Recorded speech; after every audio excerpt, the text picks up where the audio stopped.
Hi, and welcome to Danny After Dark. If you're new here, make sure to like and subscribe so you don't miss a notification or a new episode.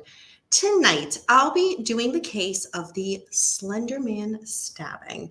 And I've been keeping an eye on y'all in the chat, and it sounds like a lot of you are already familiar with this case, which I'm really excited about to discuss it with you guys, and also because in the past couple of years, there's been some updates on the case.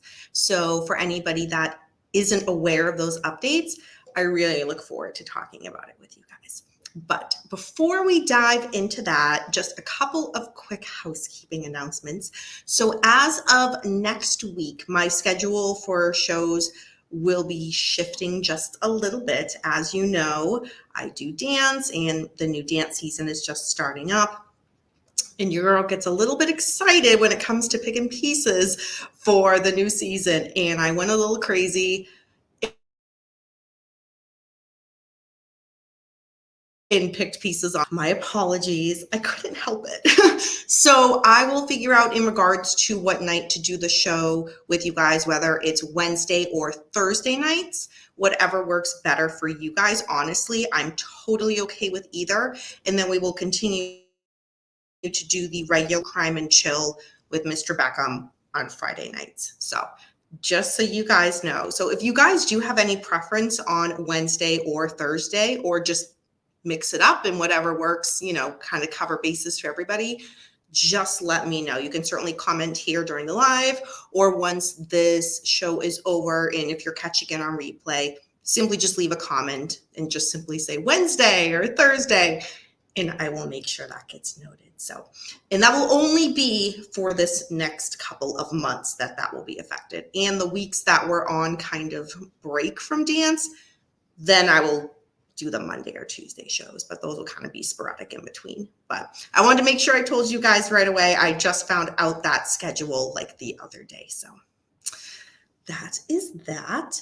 And let's go ahead and see what you guys are here for in regards to talking about the case. Tony Stewart, I love how you're the first one here. Can we at least have one cat in the house tonight? There's 6 cats tonight. It's more of, are they in this room tonight? No, they are not. Sorry. Friday. Danny is always pretty catty, Tony. I mean, when am I not, James Watson, honestly? Renee, hello. I remember my grandson being terrified of Slender Man. Interesting. When this happened, I was already older. So I wasn't, in elementary school or middle school where I would have been kind of, afraid of Slender Man, if you will. I was kind of past those things that would be terrifying to a child, but I can't even imagine kind of doing the research on this. I'm like, okay, I could see how, kids' imaginations kind of go wild with this, and we will certainly talk all about that. But it's interesting to see you mention that, Renee. Hey, Kane, good to see you. Hi, everyone. This is Scary. Speak of Slender. Well, yeah, I mean, there are other images to choose from, Tony. So if there's a different one that's not as scary, then my apologies for scaring you so badly on a Tuesday night. But other than that, they're pretty much similar to that. But what would be worse, walking in the woods and, stumbling into James Watson? I don't know. I'd rather take my chances with Slender Man, to be honest. But that's just me. Let's see. I did not cover this case. This is one that has been on my personal list of ones I wanted to cover for like 2 years. Like since I started the show, I have a list of like the ones I really want to cover, and I just never went back to the list.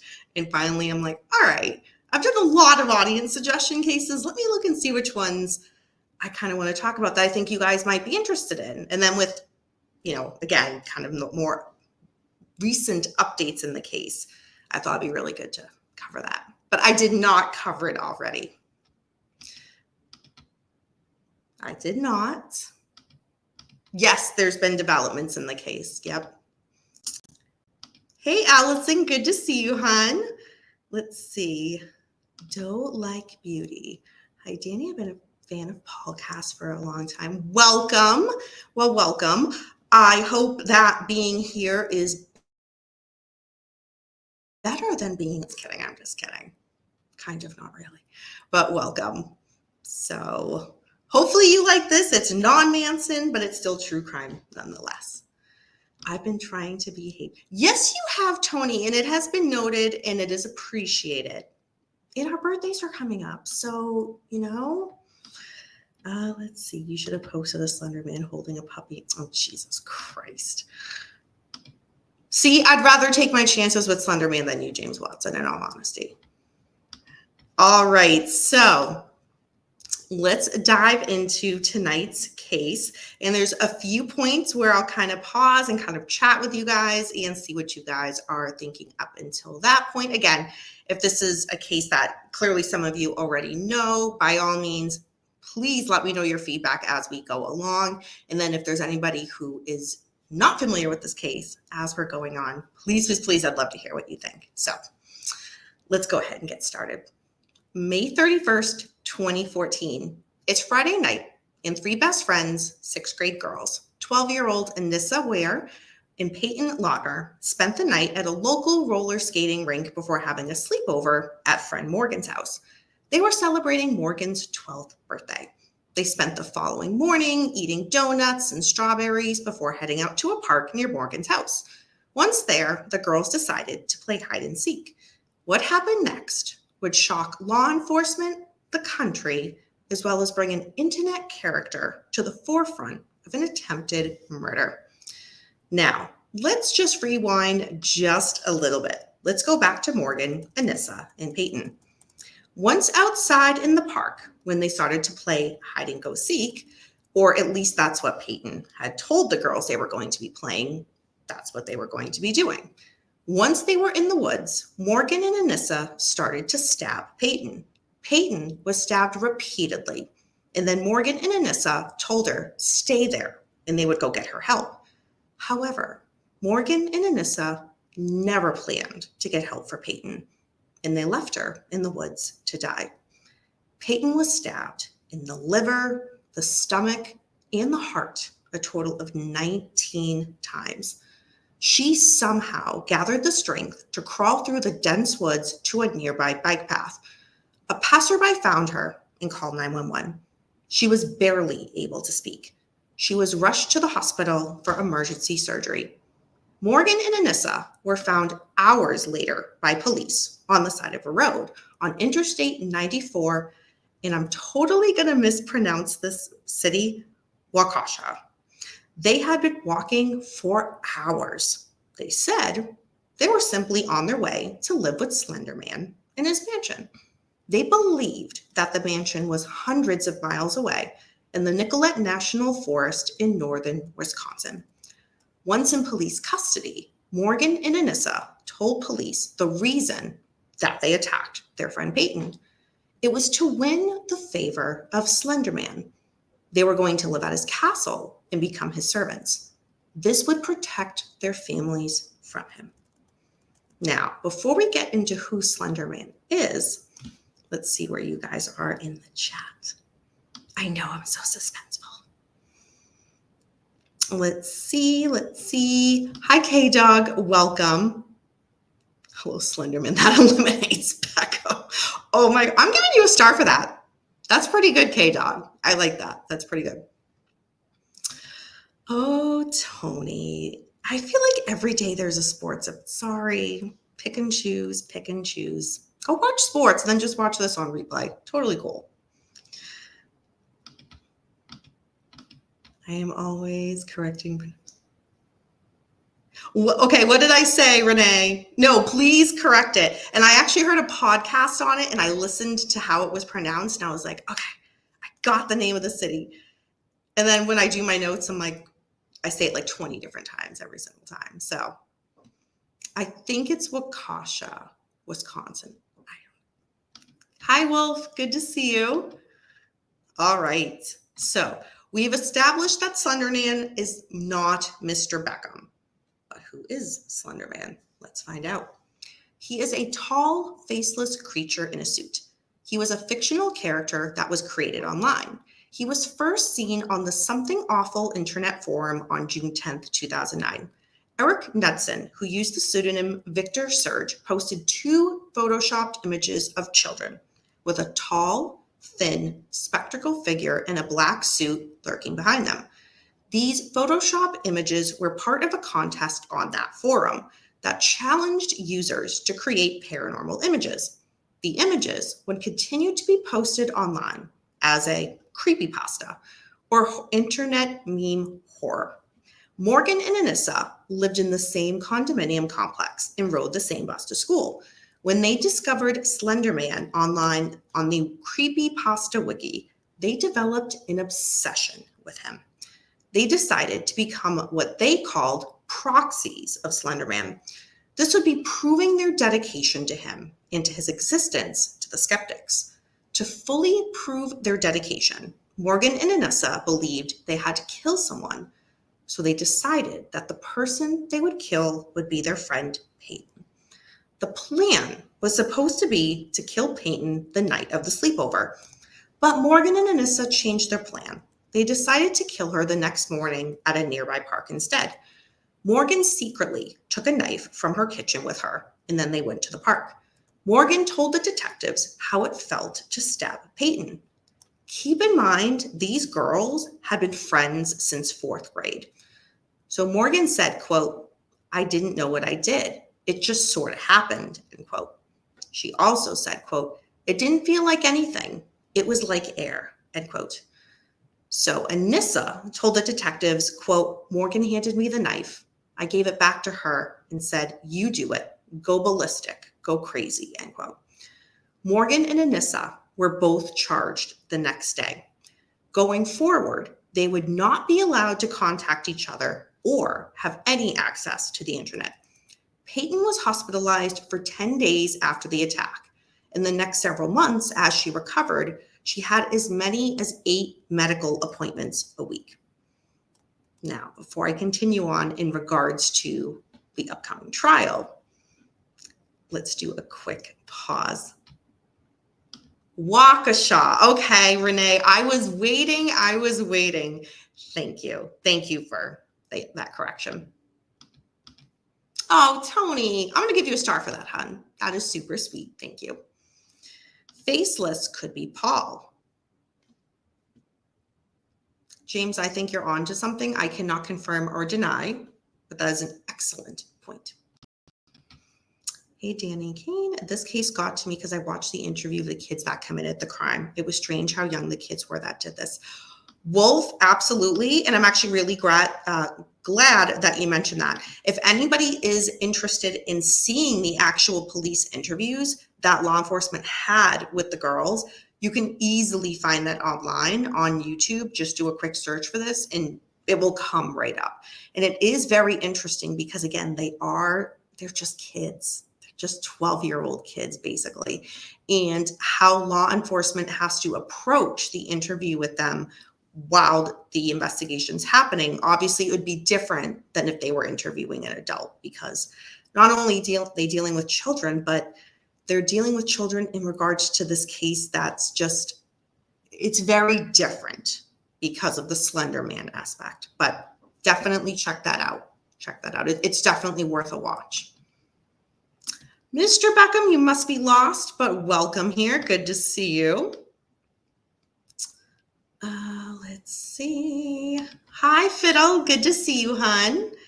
Okay, so we're getting into the now court side of this. So this is a little bit more detailed. So I tried to make it as easy as I could and keep it chronological as the notes followed, because different sites had different things. So I had to find a lot here, but let's carry on. So in August 2014, Judge Michael Boren found Morgan incompetent and suspended the prosecution of the charges against her. In December 2014, Judge Boren ruled that Morgan and Anissa can understand the charges against them and aid in their own defense. In February 2015, Morgan's attorney, during a preliminary hearing, tells the judge his client believed that she had to kill or she would be killed herself by the Slender Man. The judge rejected this argument that Morgan and Anissa acted under the, quote, kill or be killed, quote, belief. In June 2015, Morgan's family history of schizophrenia is revealed at a court hearing. A judge approves sending Morgan to a state mental hospital where she gets her first treatment for schizophrenia. And I just want everybody to kind of take a quick mental pause and make note of that, because this is the first time that we are learning about not only Morgan's family history of schizophrenia, but now that she herself has schizophrenia. In July 2016, Morgan and Anissa were charged as adults. Yes, these two kids were charged as adults.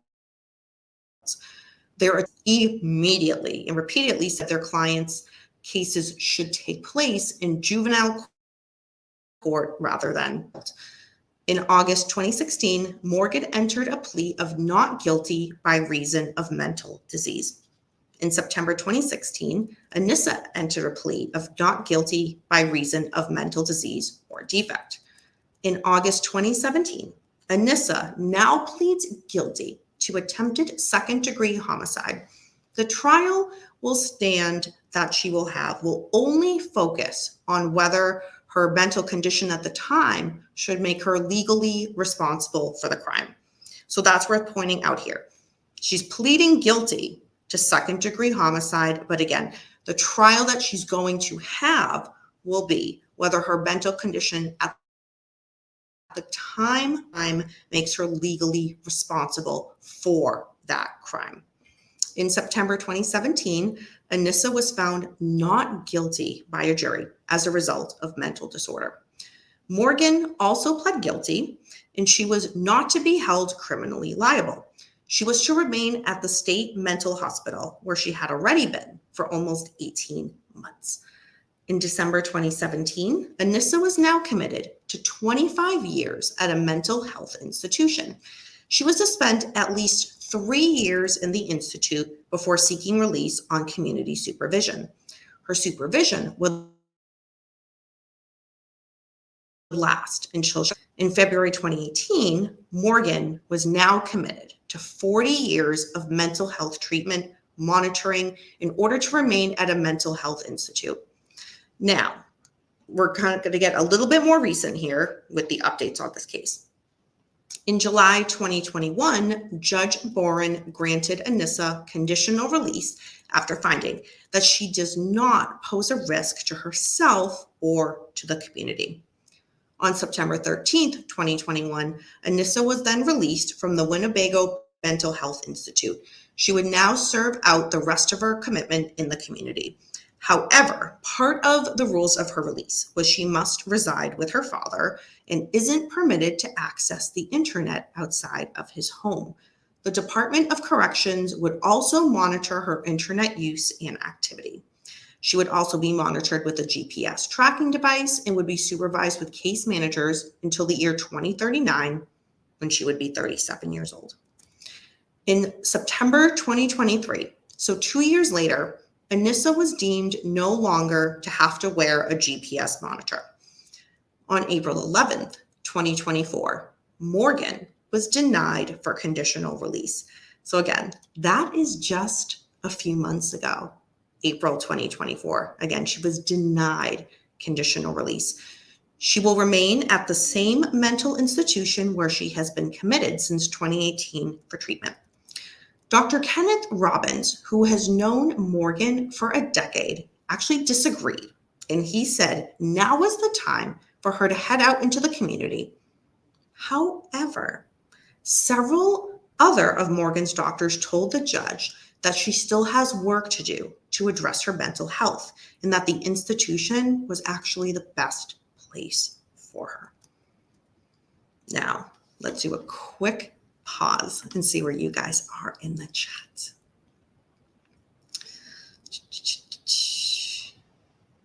Danny had an extra day off. I did not. It was Columbus Day weekend. We all had, almost everyone had yesterday off. Beckham, lies and slander. The feed has an all. Okay, that might be my Wi-Fi. If it is, my apologies. Let's see. Renee says they were just a handful of brats, in my humble opinion. No, you're very fair, very fair. Don't like beauty. Sorry, I have to go. I'm supposed to be working.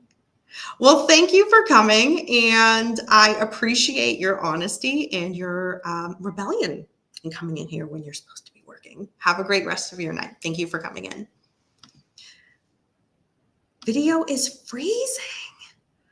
Okay, then that's probably my Wi-Fi. My apologies, my apologies. Let me just do a quick check on that. All right. No, you were probably still hallucinating. No worries. So what kind of crazy were they diagnosed with? Kane, you are nothing but reserved in your questions. So what we learned was let me just go back to that note so that we are all up to date. So Morgan, in June 2015 is when we learned about Morgan's family history of schizophrenia. And then Morgan went to a state mental hospital where she got her first treatment for schizophrenia as well. So that is in regards to Morgan. In regards to Anissa, there was no discussion of a specific mental diagnosis. Could the FBI be investigating Danny? Maybe. Let's just hope that they're all subscribed. I mean, I wouldn't mind. I wouldn't mind. It'd be great. It'd be great. So, okay. So I hope that answers your ever so subtle question, Kane. So I updated you guys on the developments in regards to Anissa and more so the recent updates in regards to Morgan. But what about Peyton? So Peyton, she had to have 25 surgeries to repair her heart, liver, stomach, and pancreas after the attack. Not only did she suffer physical trauma, but emotional trauma as well. She later revealed that after the attack, she slept with scissors under her pillow for protection for 5 years. Through all of that, Peyton has worked hard to heal and build a normal life. She graduated from high school and went to college with plans to pursue a career in the medical field. She says, quote, "I've come to accept all of the scars that I have. It's just a part of me. I don't think much of them. They will probably go away and fade eventually," end quote. She also says, and I think this is the most telling of just how good of a heart that Peyton has, quote, "Just because of what she did, I have the life I have now. I really, really like it, and I have a plan. I didn't have a plan when I was 12, and now I do because of everything I went through. I wouldn't think that someone who went through what I did would ever say that, but that's truly how I feel. Without the whole situation, I wouldn't be who I am," end quote. And that is the case of the Slenderman stabbing. So, do you guys have any questions, comments, opinions, feelings on this case? I know anytime we talk about cases relating to kids, that's a bit of a touchy subject with you guys, which is completely understandable. But I am curious to kind of hear what you guys think about that. And even it could be in regards to how the criminal justice system is and how it worked with Anissa and Morgan, or maybe your thoughts on Peyton. I was blown away personally with Peyton because the quotations that I'm taking, you can actually find the interviews with her and you can hear her words and hear her say it. And I think hearing her say it, you guys should, I think it's worth looking up because I can't do it the type of justice that she says it in herself. And when she says it, she still sounds so young and just innocent. And especially after what she went through, to have that innocent quality about her still, and just that kind and gentle soul and spirit, I think just says so much about her character and who she is as a person. It's really worth hearing it from her herself.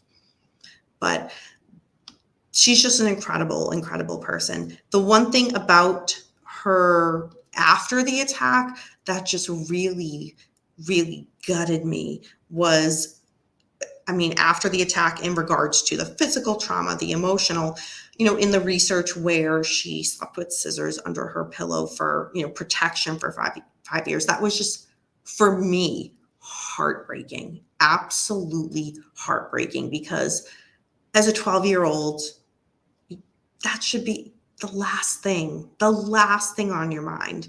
And, those are, that's middle school. Those are those formative years where you're still, you're out of elementary school. You're kind of coming into your own, kind of now making your own friendships, if you will. With elementary school, it's, a lot of parents getting together and then the kids just being friends because of that is what I tend to see, at least what I had experienced. Where middle school, there's all these elementary schools combined now. So there's all these other friend options that you have and friend groups that you can join. And you yourself are now getting that independence and making these new friends.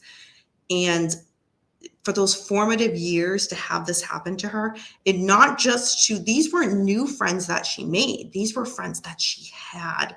So it just makes it all that more crushing when that should be the last thing that, a 12-year-old has to worry about. But let's see where you guys are in the chat. Hello, Camp Elasticity Productions. Welcome. Good to see you. Hope you're having a good evening.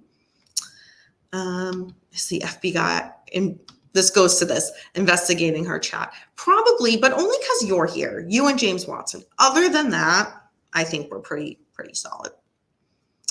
Unfortunately, the dead girl's mother's memories will not fade away. Absolutely. Allison, yeah. Absolutely. I mean, well said. Absolutely. This is just one of those heartbreaking cases all around. Wolf says, what grabs me about this is how one kid was manipulated by the other. Be careful who your kids pals around. You just never know. Well said. Well said. Didn't these parents realize something was wrong with their daughters?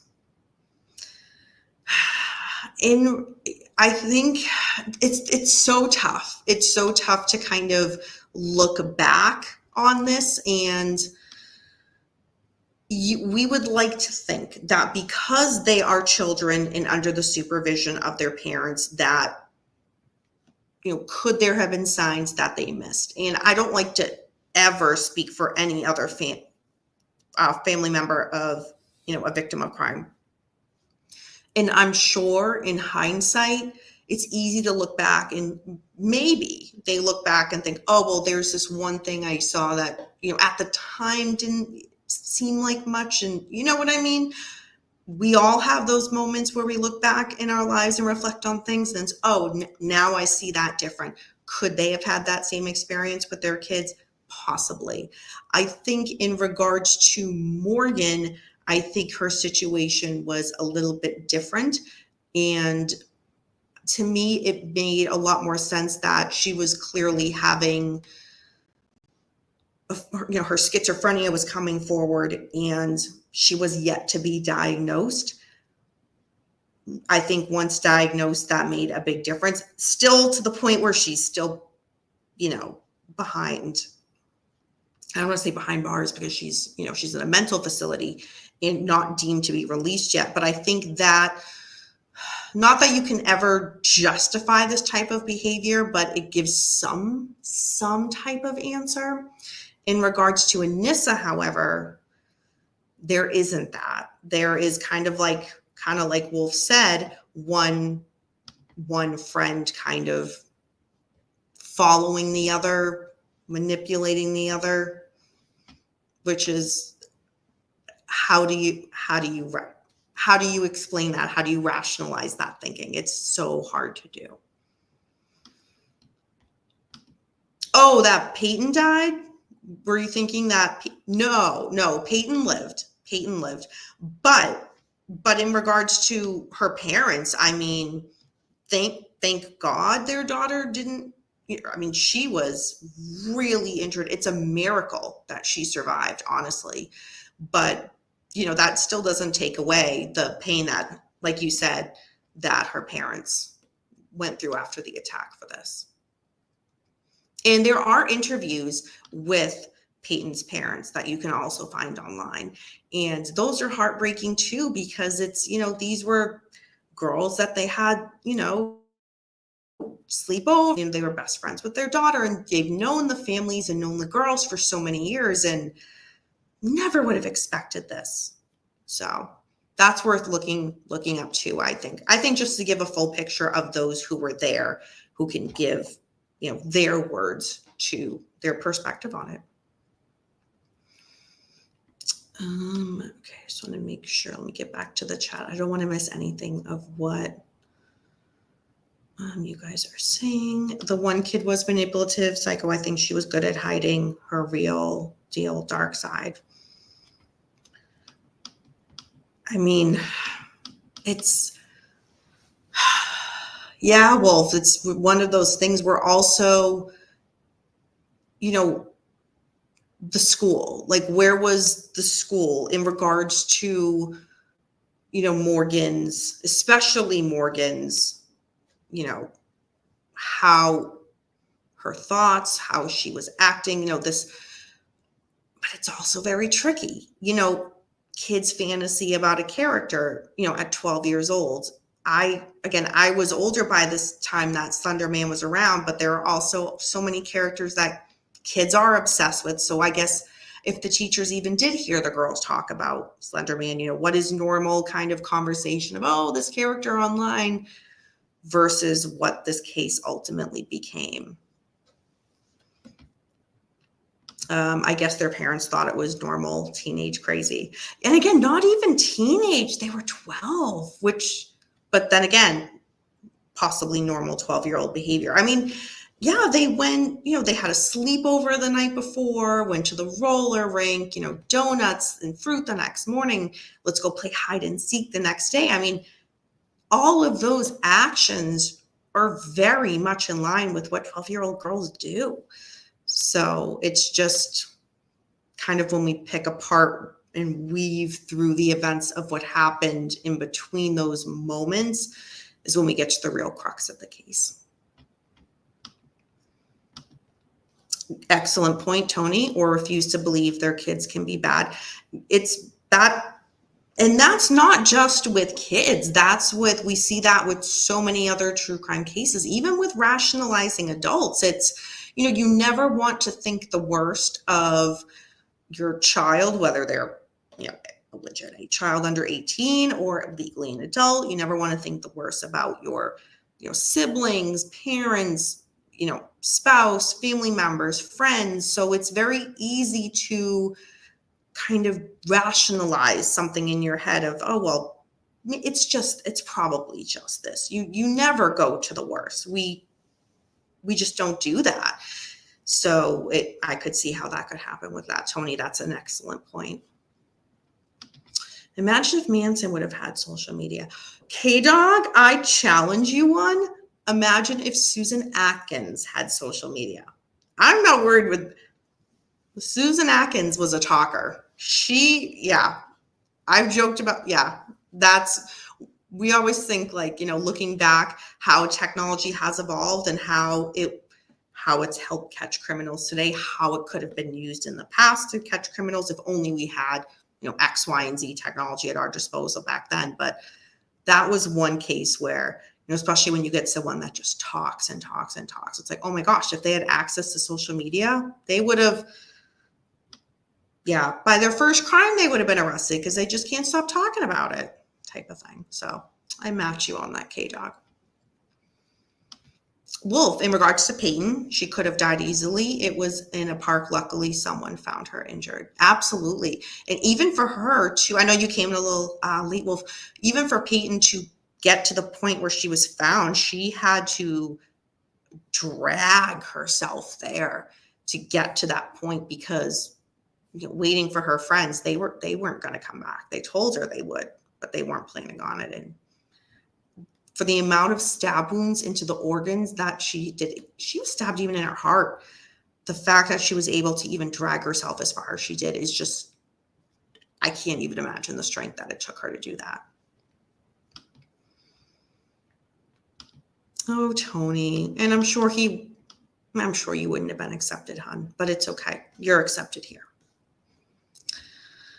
Sociopaths are good at hiding that side of them. Yes.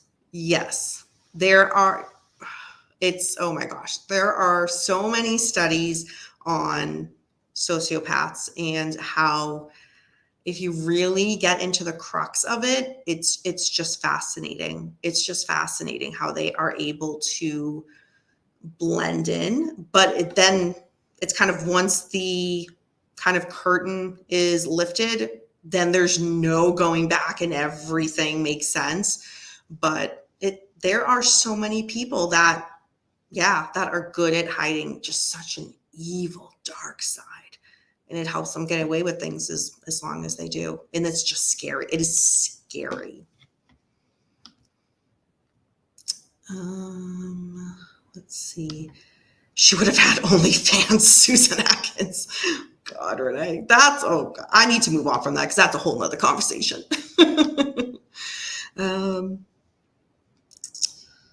Let's see, Tony. I laugh when I'm talking to a parent and hear them saying how innocent. My kids would never do that type of stuff. Yeah, I feel like that's an age-old thing that has been around for a long time and will continue to be around for a long time. But who am I? I just have 6 cats, so I'm happy with that. All right, yeah, you guys are talking about Susan Atkins. There's a great series starting, not true crime, but good. Sweet Pea. Oh, thank you for the recommendation, Renee. Anybody else interested in checking that out on Renee's recommendation? I suggest you do so. Renee has not steered me wrong yet, so just wanted to make note of that. The internet of the one kid is so creepy. She's really good at trying to lie to sound young and innocent, but she is testing to see if they believe her lies. Oh, yes. Yep, Wolf, you are spot on. Yep. So what Wolf is obviously referencing here is the interview with Morgan and Anissa that the interviewers and detectives have with them.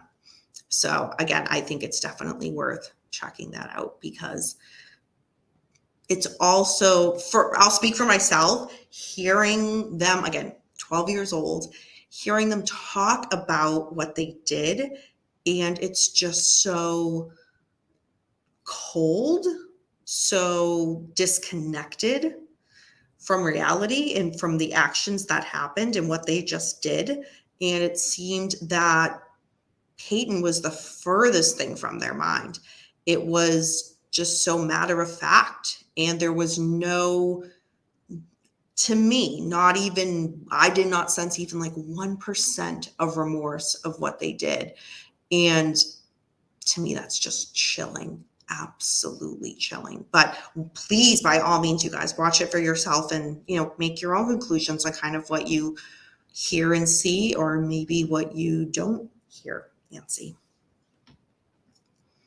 Hi, PJ Wolf. Good to see you. You came in at the very tail end, but nonetheless, thank you for coming in. All right, everybody, we're going to wind this one down. If you guys have any extra comments, questions on this case, let me know. If after the live, if anybody's watching it back on replay, if you guys have any questions or comments, please, by all means, leave a comment and I'll get back to you. And again, as a reminder, starting next week for the next several months, the schedule for the show, the Monday or Tuesday night one, I know I kind of switch it up a little bit. Each week will be changing because my dance season is starting back up, and I was greedy and put in for Monday and Tuesday night pieces. So I will be doing this kind of either episode where I do a case review or a book review. That will be either on Wednesday or Thursday night. So honestly, you guys let me know what works better for you, and I am totally down to do that. but that will not interrupt the Friday night True Crime and Chill with Mr. Beckham. So just let me know what works, and I'm more than happy to accommodate that. But that will only last for a few months until the dance season is over, and then I'll be back to the regularly scheduled program. So, all right, everybody, thank you for joining me tonight. I hope you guys have a great rest of your week. I will see you later in the week for the True Crime and Chill with Mr. Beckham. And y'all, tune in. There is already so much true crime breaking news that's happened, and it's already Tuesday. I'm just like, starting to make like the subject notes, and I'm like, oh my gosh, we have a full show already, and we still have 3 more days. What could happen in the meantime? So you don't want to miss it. All right, everybody, enjoy the rest of the night. And remember, until next time, we don't live in darkness. Darkness lives in us. Bye, everyone.